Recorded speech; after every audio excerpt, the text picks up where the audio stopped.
Hey folks, welcome back. So today started out pretty early. I was up very early, way before daylight. Made sure I had everything ready to do some roostering, right? So I got down the rooster just at daybreak. I used my headlamp. And then I put it on ice while I did my chores. Did everything I need to do. And then canned a canner of hot dogs, sausage, and bratwurst and rooster. Okay, so I've never canned bratwurst before, and I don't think I'll do it again. Well, I can't say that. What I can say is the sausage were too long to fit in. Excuse me. The sausage were too long to fit in the pint jar. So I cut about 1.5 inches off each one, up to 2 inches, and stuck them in the jar. 3 sausage per pint jar. And then the leftover ends I just put into another pint, right? So I allowed them to cool. All the jars sealed, folks. And I wanted to see if I was going to like the bratwurst sausage or not. So I opened it up and took a piece, and maybe it would have been better if I left them whole, because I added 1/4 teaspoon of cayenne pepper and 1/2 teaspoon of red pepper flakes. So the taste was good. It was just the sausage itself had a texture that I really didn't care for. But it's going up on the shelf, and I will do something with them, right? I just won't eat it plain. So I'll just mix it into something. So I don't think I'll do that again. The hot dogs came out rather well. These are one of the jars of hot dogs. And again, I had to cut a couple inches off to fit them in the jar. I could have fit 8 in there, Mona, but I chose 7 because it was an even number for the jars that I had for the count of hot dogs that I had. So 8 would have been perfect. I made do with 7 per jar. So that's pretty good, folks. I like my homegrown meat an awful lot because you can do a lot with it. You can put whatever flavor you want. But I do like my red hot dogs. Not 7 of them in one day, but I can put it in the cooler with ice, right?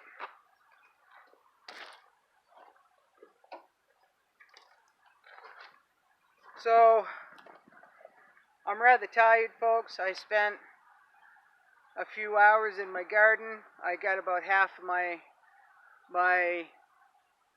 garden weeded. We had that cool temperature. We had all that rain. Then the sun came out, and the weeds exploded. The plants exploded too, but the weeds really just, weeds are. And I like to try to keep up on my garden weeds, but when you get rain and then you get some nice weather, the weeds grow a lot faster than the plants.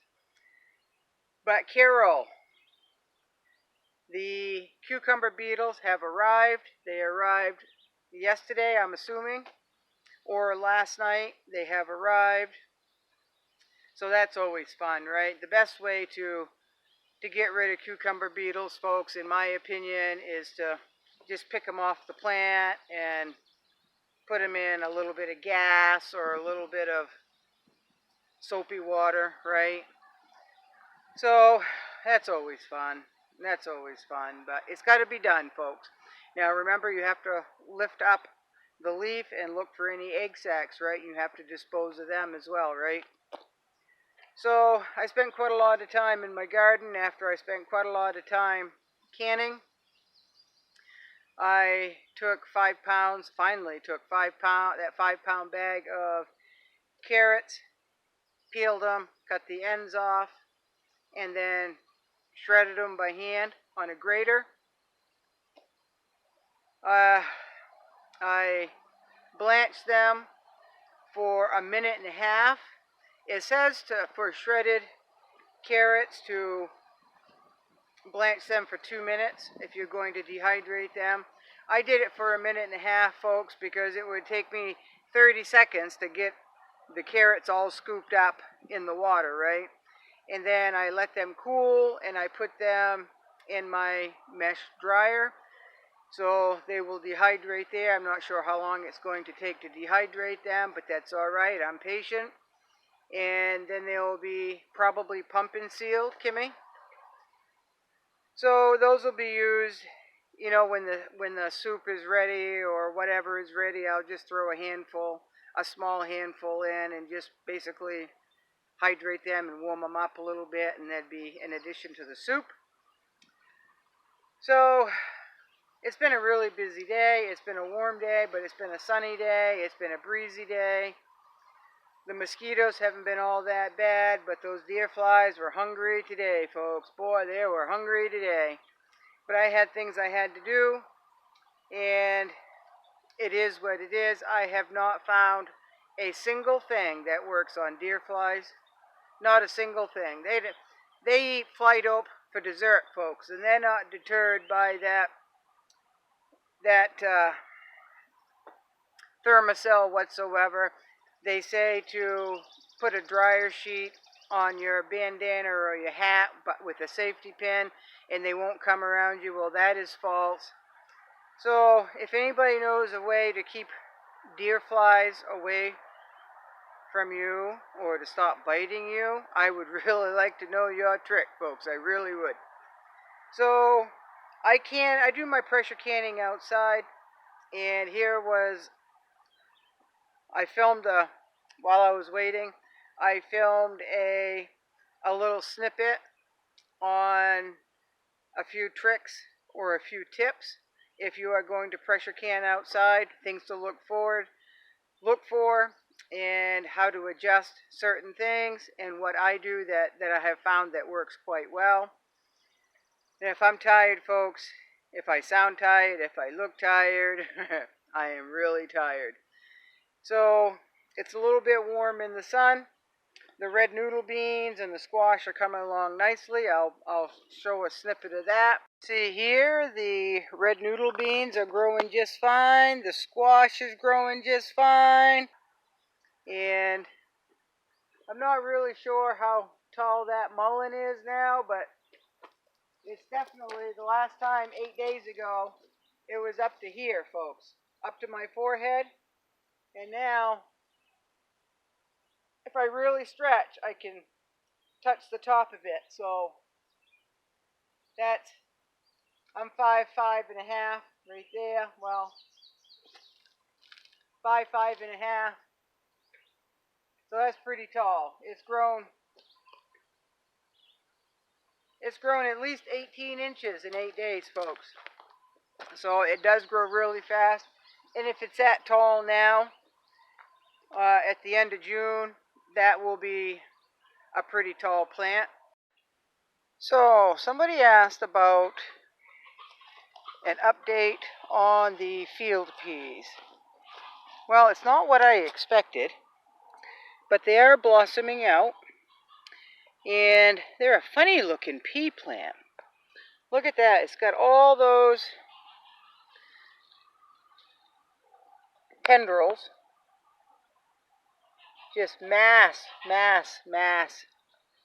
of tendrils, and that keeps it all one unit, just like a wire fence, folks. It's pretty incredible. Just like a wire fence.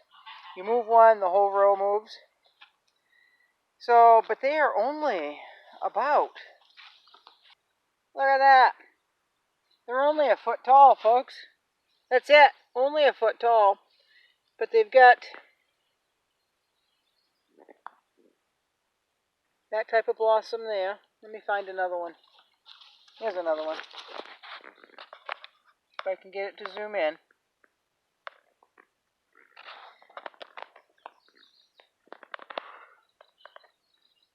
Okay, there's the blossom. So it's kind of a petite plant, which is good because it doesn't need trellis, right? It doesn't need a trellis. Now up here, they seem to be a little bit longer, taller, and they're about up to my knee. So I'm not really sure. This end of the row is just a little bit taller than, sorry if I'm making you dizzy, than way down there. Now, it does get the same amount of sun, same soil, same chicken compost. I haven't done anything different, but up here, it may get more of the morning sun. I don't know. I'm going to have to pay a little bit of attention to that. So, there's your update. Here's your update. But look at that. You move one, they all move. So it's going to be interesting. Now, if they are blossoming, I am assuming they will produce peas. Alright, folks. I am rednecking it today. I have a rooster in that canner. I have red hot dogs and sausage. So, bratwurst. So, when you can outside, folks, you need some sort of barrier, alright, for the wind. Now, I've just got mine up on the rail here, and I've got it on 3 sides. But I also want to show you what else you can do. If you're cooking or you're pressure canning on one of these, it's just a portable, loco, propane burner, alright?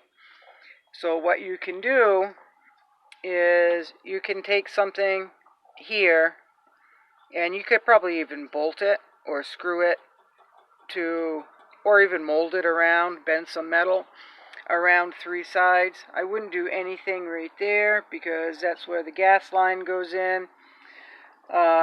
Personally, I wouldn't do anything right there. So what I do, folks, is for my elevation, I need 11 pounds of pressure. So even though I have this wind barrier here, sometimes the wind swirls and brings that pressure down. So even though I'm supposed to be at 11 pounds of pressure and I'm canning meat, I usually put it, well, if I get square on, it's probably 12 pounds of pressure right there. And I'll try to keep it at 12 pounds of pressure, so when the wind comes up, that gauge has 1 pound. It can dip, but it cannot get below 11 pounds of pressure, right? So that's my security right there. And where I'm doing meat, I'm not going to worry about 1 more pound of pressure than I'm supposed to have. It's not going to really do anything. It's meat, folks.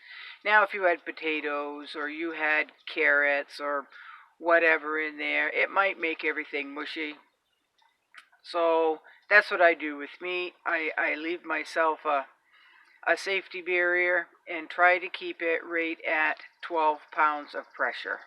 So remember that if you're canning outside and you have a wind problem or a breeze comes up or whatever, I go 1 pound more pounds of pressure just to be on the safe side.